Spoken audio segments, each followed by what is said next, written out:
ఓం నమో శ్రీ లక్ష్మీ వెంకటేశ్వరాయ. శ్రీ మహాగణాధిపతయే నమః. ఉగ్రం వీరం మహావిష్ణుం జ్వలంతం సర్వతోముఖం నృసింహం భీషణం భద్రం మృత్యుర్నమామ్యహం. ప్రేక్షకుల నమస్కారాలు తెలియజేస్తూ మనం ఈ వారం రాశి ఫలాలు తెలుసుకుందాం.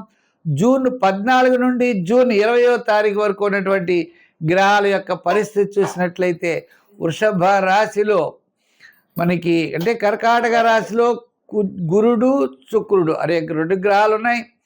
అలాగనే కుజుడు మేషరాశిలో ఉన్నాడు. చంద్రుడు వృషభ మిథున కర్కాటక రాశుల్లో చంద్ర సంచారం ఉంటుంది. మరి మీన రాశిలో శని, కుంభరాశిలో రాహు, ఈ విధమైనటువంటి గ్రహ సంచారం వల్ల మనకి ఫలితాలు ఎలా ఉంటాయో, ఏ ఏ రాశుల వారికి ఎలా ఉంటాయో తెలుసుకుందాం.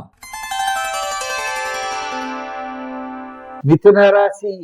ఈ మిథున రాశి వారికి అనుకూలమైన గ్రహాలు ద్వితీయంలో గురుడు శుక్రుడు, అలాగనే మరి లాభంలో కుజుడు. మిగిలినటువంటి గ్రహాలు కూడా అనుకూలమైనటువంటి వాతావరణం కనపడుతున్నాయి. దశమంలో శని, నవమంలో రాహు.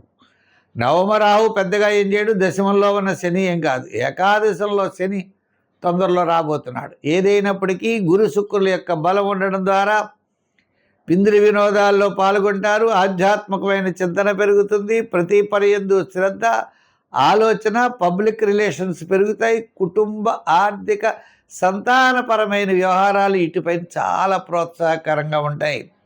గత సంవత్సరాల నుండి ఉన్నటువంటి చికాకులన్నీ క్రమేపీ తగ్గుతాయి. భవిష్యత్తు ఆశాజనకంగా కనపడుతుంది. ఈ వార ప్రారంభంలో అకాల భోజనము, శ్రమ, వారపు మధ్యలో కార్యజయం, ధనలాభం. వారాంతం కాస్త పనుల్లో ఆలస్యమైన విజయం సాధించగలుగుతారు. కుటుంబార్థిక, సంతానపరమైన వ్యవహారాల్లో అనుకూలమైన మార్పులు వస్తాయి. అంచేత ఈ రాశి వారికి వృత్తిలో న్యాయవాదులు, వైద్యులు, కళారంగం వారికి గతం కంటే ఇప్పుడు ఆర్థిక స్తోమత పెరుగుతుంది. వ్యాపారస్తులకు కూడా పబ్లిక్ రిలేషన్ కలిగినటువంటి వ్యాపారాలు, ఇన్సూరెన్స్ కంపెనీలు, సంచార వ్యాపారస్తులు, చేతి వృత్తి పనివారు, చిన్న చిన్న వృత్తులు చేసి చిన్న చిన్న వ్యాపారాలు చేసేటువంటి వారికి అందరికీ కూడా ఆర్థికపరమైన డెవలప్మెంట్స్ పెరుగుతుంది. ఇటుపైన ఈ రాశి వారికి గృహ, వివాహ, ఉద్యోగ, వ్యాపారాల్లో డెవలప్మెంట్స్ ఖచ్చితంగా ఉన్నది. మొత్తం మీద ఈ మిథున రాశి వారికి గతం కంటే ఈ వారం చాలా ప్రోత్సాహకరంగా ఉన్నది.